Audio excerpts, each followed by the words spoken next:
taking care, who is the stakeholder, should be under one roof, so that we can identify the issues and solve the problems. I'll give a very small example, that when a child enters a school, her or his name is registered in admission register, we sometimes called as Dakhil Kharij register. A small overwriting in date of birth in that school register can give benefit to the accused if at later point of time that child is subjected to any sexual abuse.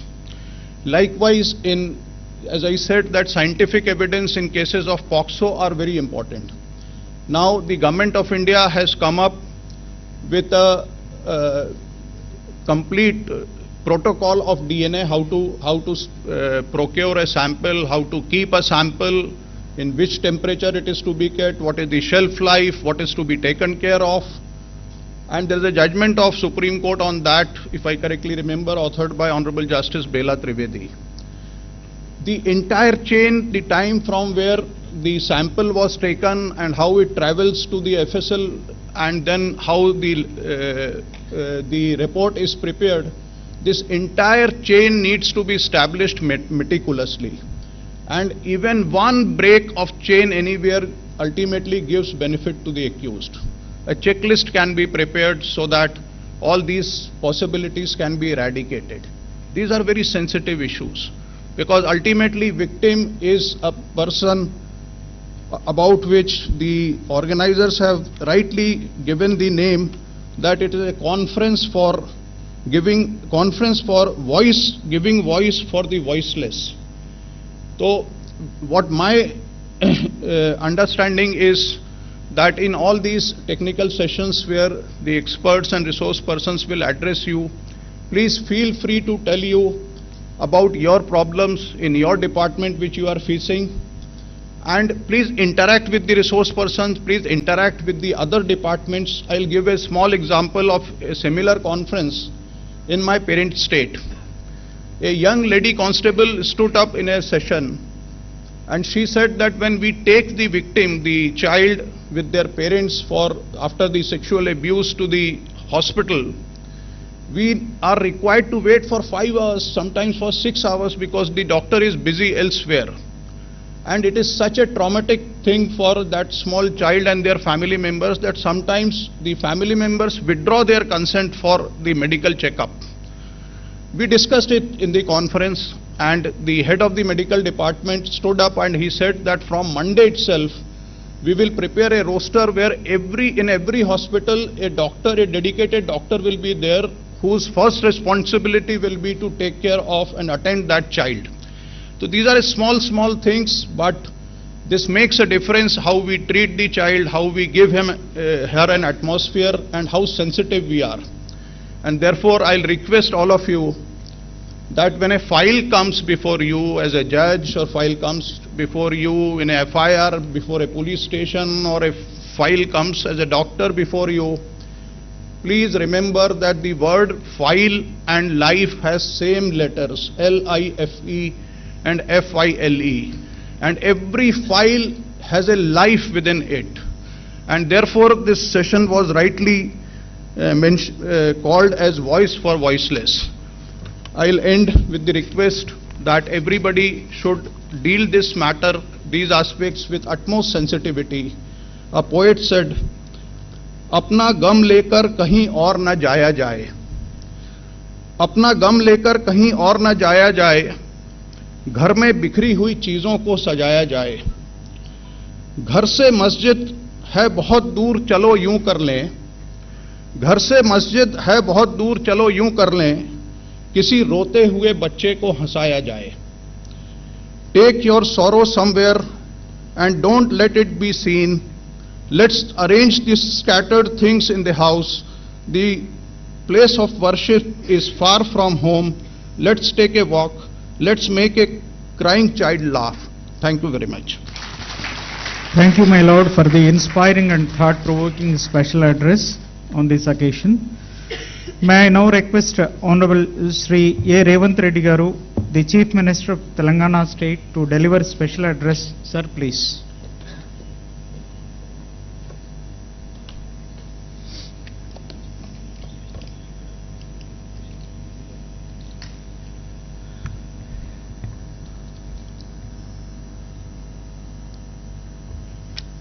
Honorable Sri Justice Suryakant, Judge, Supreme Court of India, and Executive Chairman, National Legal Services Authority, Honorable Sri Justice Sujay Paul, Acting Chief Justice, High Court of State of Telangana, and Patron-in-Chief, State Legal Services Authority.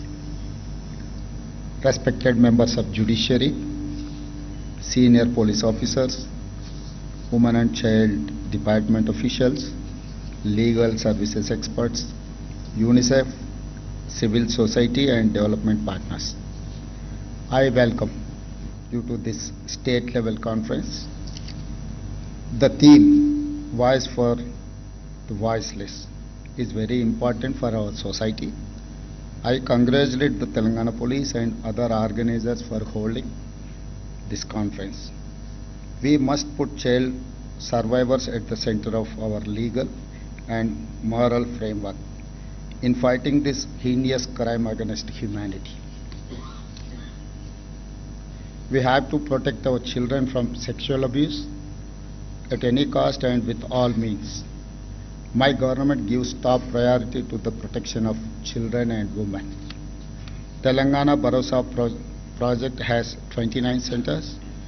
It provides police support, legal aid, medical assistance, and counseling in a friendly environment. Telangana pioneered child-friendly courts run by Hyderabad Bharosa Center. The goal is not just faster cases disposal, but total child protection and development. Pocso Act and Juvenile Justice Act are highly progressive instruments in our legal framework, but they come with problems. We must ensure procedure help child victims, not hurt them. We must also end child pornography and impose strict punishments. Social media abuse of children must also be treated without mercy for culprits. Our state government is fully ready to take all steps. We must ensure justice and compassion for children not only in courts but also at police station, child centers, and in every step of this process. I appeal to all of you, respected judges, police officers, CWCs, development partners, let us move forward with a shared mission. Justice is not just about conviction. It is about restoration, about dignity, and reclaiming childhood. Thank you. Jai Telangana. Thank you, sir, for your valuable message and the steps being taken by the Telangana state government. It is time to hear our today's chief guest, Honorable Sri Justice Suryakant, Judge, Supreme Court of India. My Lord, please.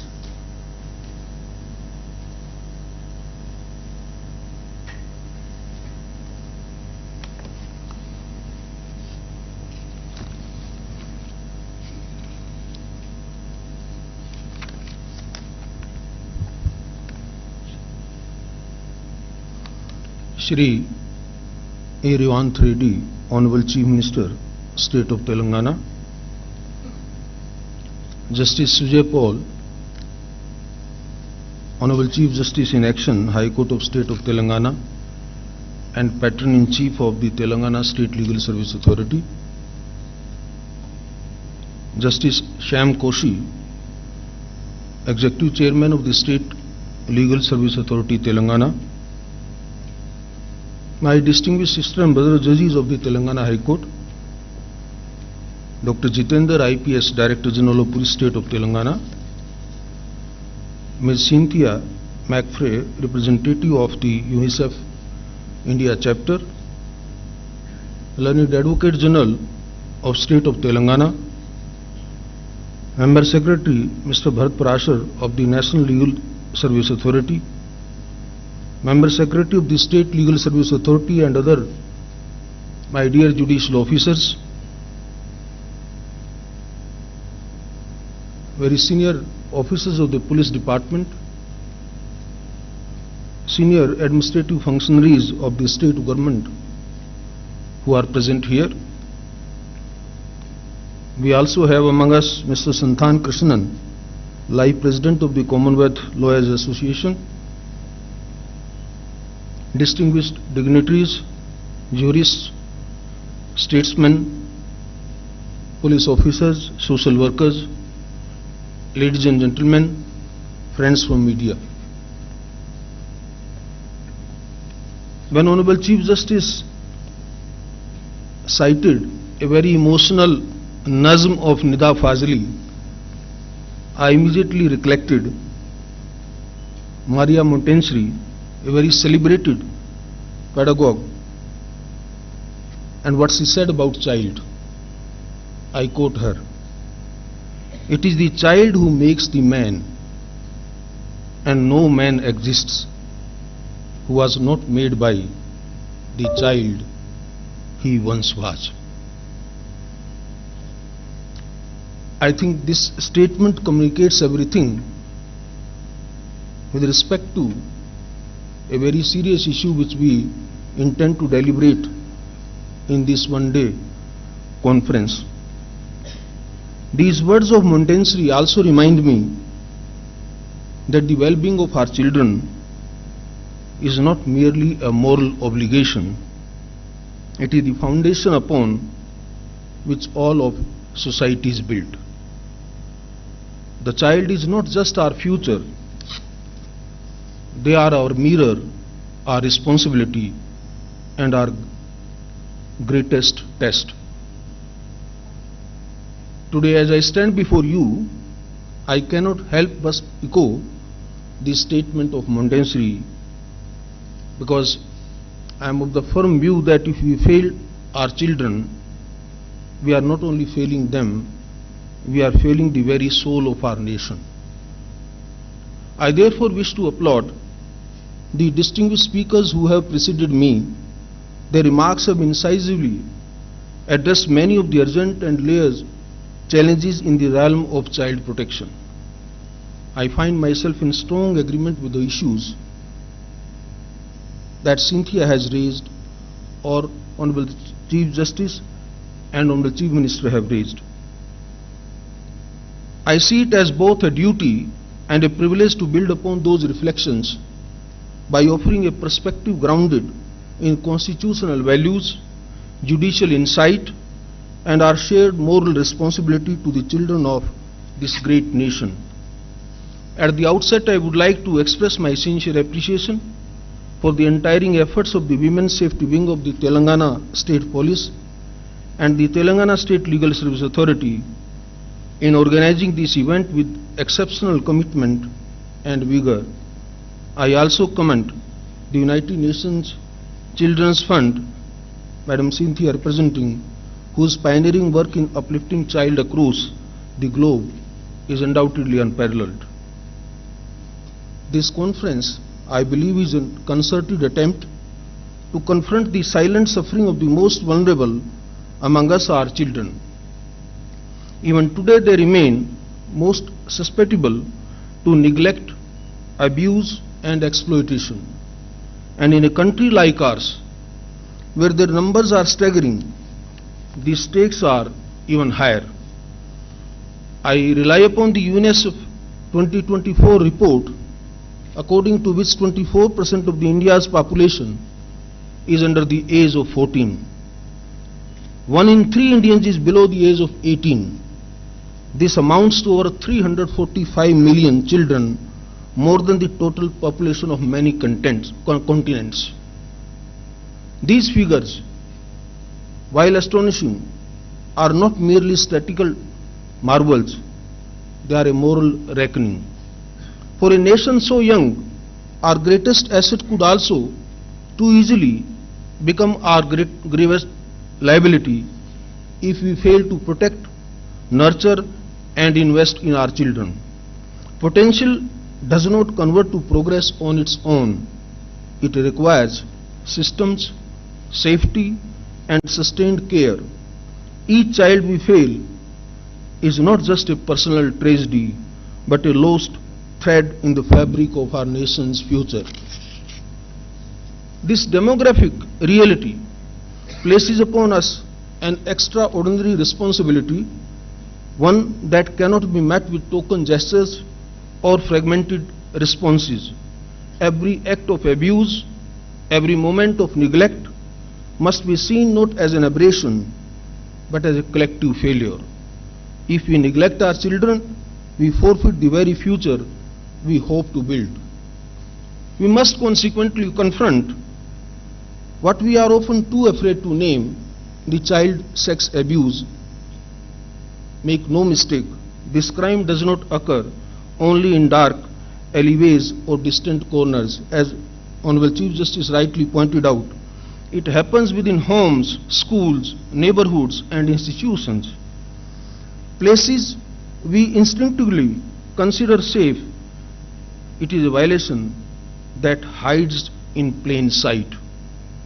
And it is not only a criminal act, it's a betrayal of trust, of childhood, and of the constitutional promise to protect our most vulnerable. It makes a grave failure of our collective guardianship, and if I can say, it's also a failure of the state's parents' patriarchal responsibility. What makes this abuse especially heinous is that its harm runs far deeper than physical injury. Its wounds are often invisible but lifelong. Fractured self-worth, chronic anxiety, depression, PTSD, and tragically, you must have seen sometimes even suicide also. But the long-term damage goes even further.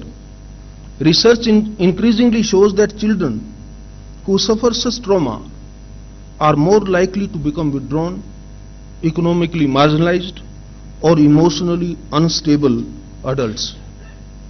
Worse still, there is the risk that some may perpetuate the very cycles of abuse that once endured. These are the outcomes no enlightened society can afford to ignore, and therefore we need to be over-conscious about it. The law is enacted, of course. We have the 2012 Act, which is a very robust legislation. It brought a long overdue legal overhaul, which is gender neutral, comprehensive, and child sensitive. It recognized perhaps for the first time that the justice system must be adapted to the child, not the other way around. But a law is not only as strong as its implementation. Special courts remain unevenly distributed. Police forces are often undertrained in trauma-informed investigation. Schools rarely speak about consent, autonomy or safety. And even in judiciary too, we are insufficiently sensitized to the unique vulnerabilities of the child victims. In light of these realities, the path forward must be carefully and compassionately charted. There is where the agenda of this conference becomes so vital. As a lifelong student of law, I have experienced firsthand how even well-meaning systems often place disproportionate emphasis on punishing the perpetrator, while the child, whose life has been irreversibly altered, is left unheard, unsupported, and often re-traumatized by the very mechanisms meant to help. Justice becomes synonymous with conviction instead of recovery. If some of you will recollect, in 2014 onwards, I have been speaking about invisible victims of system, and that is what precisely I meant to say. Consider the case of a 10-year-old made to recount her trauma repeatedly. Before whom? To a teacher, a police officer, a medical examiner, a lawyer, and then a judge. With each retelling, her voice grows fainter until it vanishes altogether. This cannot be called justice. It is distress compounded by process. When the system forgets the child in its pursuit of the accused, it fails them both. This imbalance is not incidental, it is structural. That is why the focus on rehabilitation at this conference is both timely and necessary. Our child protection framework, though well-intentioned, remain disjointed and under-equipped. What we need is a fundamental shift, one that sees the child not as a passive witness in a criminal trial, but as a person in urgent need of sustained and holistic care.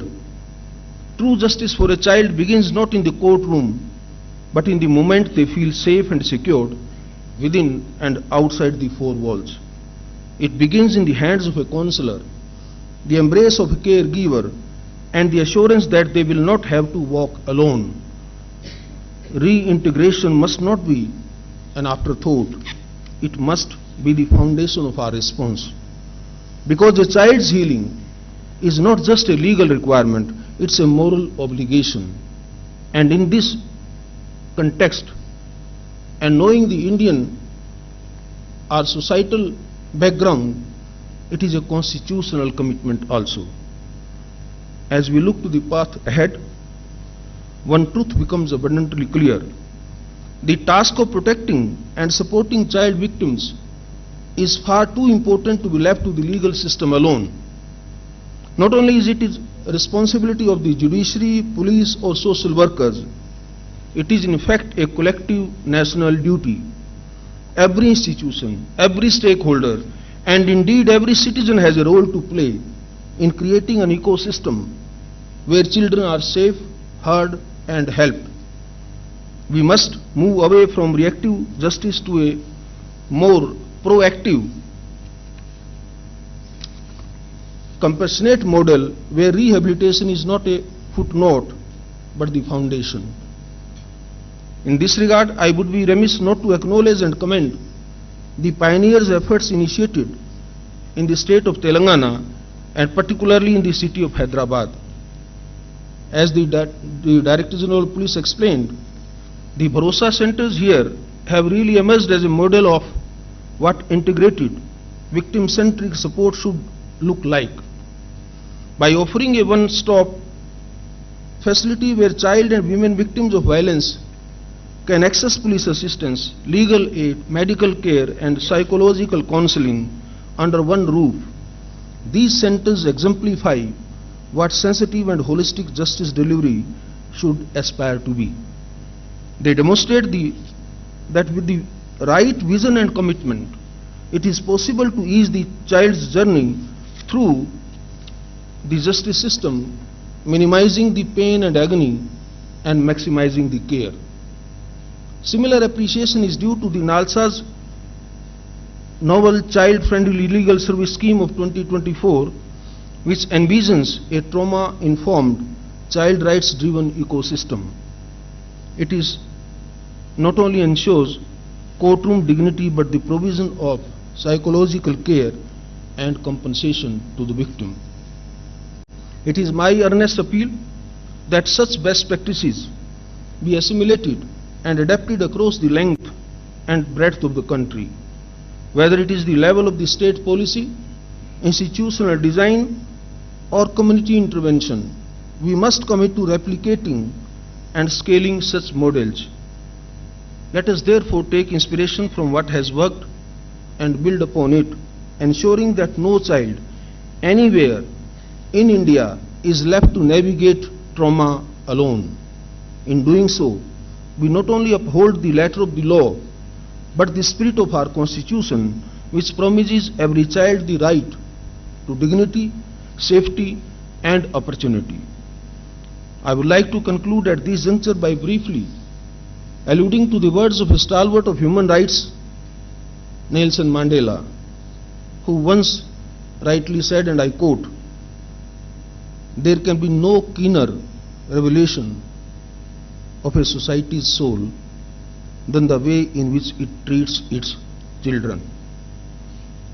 Ladies and gentlemen, our work is far from complete until our children experience meaningful, restorative justice where the systems meant to protect them do not re-traumatize and where their healing is prioritized outside along with accountability.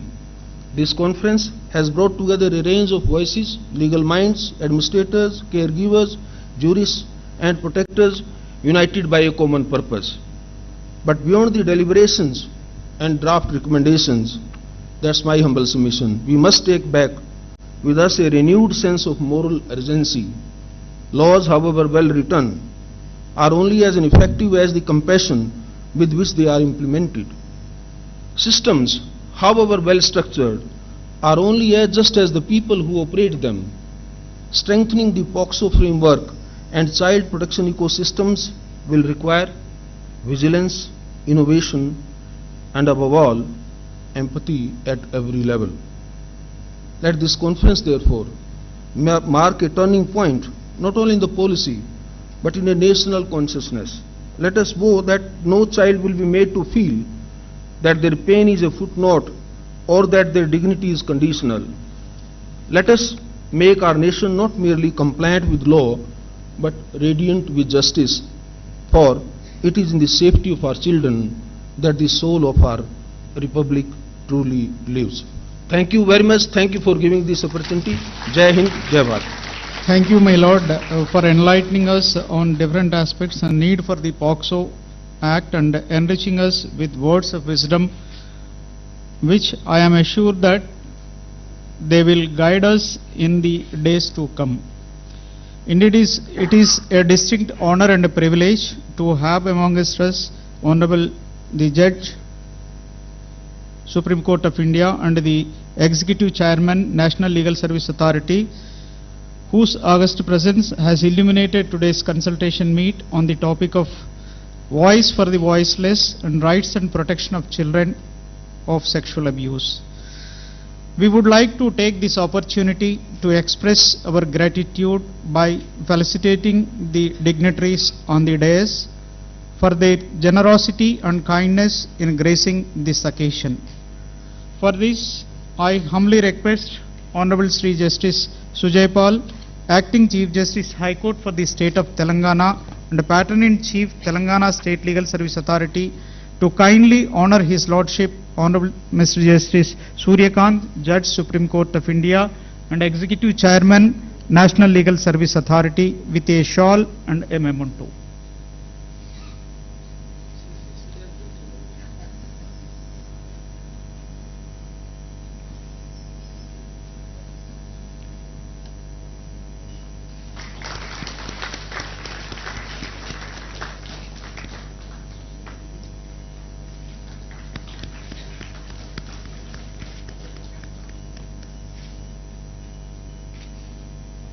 Thank you, my Lord, for accepting the felicitation.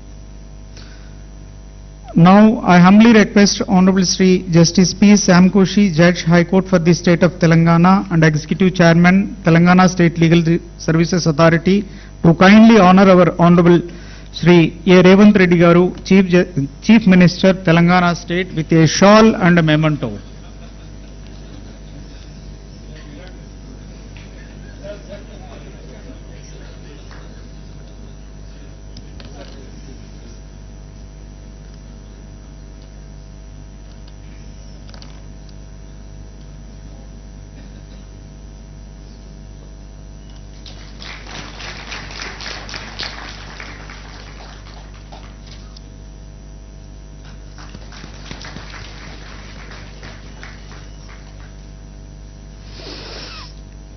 May I now humbly request Honorable Srimati Justice Maushmi Bhattacharya Madam, Judge, High Court for the State of Telangana, to kindly honor our Honorable Sri Justice Sujay Pal Garu, Acting Chief Justice, High Court for the State of Telangana, with a shawl and memento.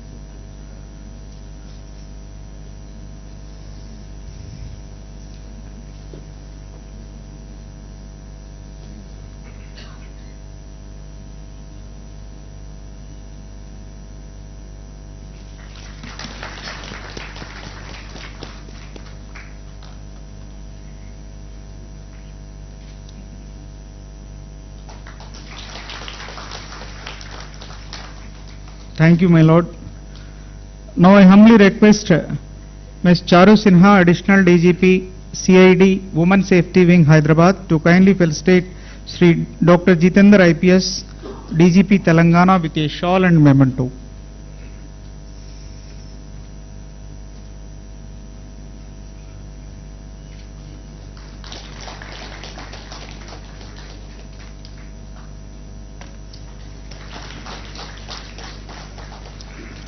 Now I humbly request Sri Dr.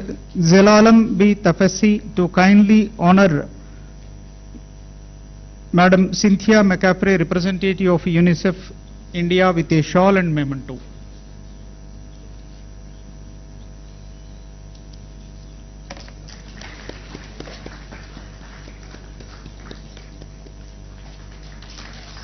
Thank you, Madam.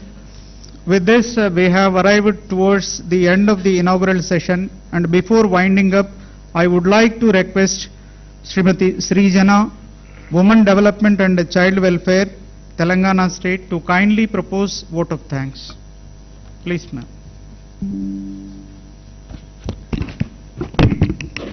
Namaskar to every dignitary, guest and participant gathered here. Today, we stand united by a cause that transcends profession, politics and power, protecting the innocence of our children and giving them a safe childhood. On behalf of the Telangana State Legal Services Authority, Women Safety Wing, Department of Women Child Development and UNICEF, I express our deepest gratitude to Honorable Justice Suryakant Garu, whose presence reaffirms that the highest court of our land remains a steadfast guardian of child rights. We are inspired by the commitment of Honorable Chief Minister Revanth Reddy Garu and the Honorable Acting Chief Justice of Telangana, Sri Sujay Pal Garu. Their leadership sends a strong message that justice for our children is not optional. It is urgent and non-negotiable. To DGP, Dr. Jitendra Sir and Ms. Cynthia McCaffrey, we are grateful for your voice and your action. Your work reminds us that systems are strengthened when hearts lead the way. To the judges, officials and partners, activists, thank you. You are the architects of change and the silent warriors who protect those who cannot speak. As we step into the technical sessions, may our collective voices echo louder than the silence and our shared action be the bridge between the law and justice. Thank you. Jai Hind. Thank you, ma'am. Now I seek the permission of the Honorable Chair to declare the inaugural session is closed. Thank you, my lords. The inaugural session is declared closed. I now request all the dignitaries present on and off the dais, all esteemed guests, participants and everyone present in the auditorium and who are witnessing this inaugural session virtually to kindly rise for national anthem. जनगण मन अधिनायक जय हे भारत भाग्य विधाता पंजाब सिंध गुजरात मराठा द्राविड उत्कल बंगा विंध्य हिमाचल यमुना गंगा उच्चल जलधि तरंगा तव शुभ नामे जागे तव शुभ आशीष मांगे गाहे तव जय गाथा जनगण मंगलदायक जय हे भारत भाग्य विधाता जय हे जय हे जय हे जय जय जय जय हे. Thank you, my lords. Lunch is arranged for the participants at Tungabhadra Trupti Hall and for the VIPs adjacent to this auditorium. I request all the participants to join.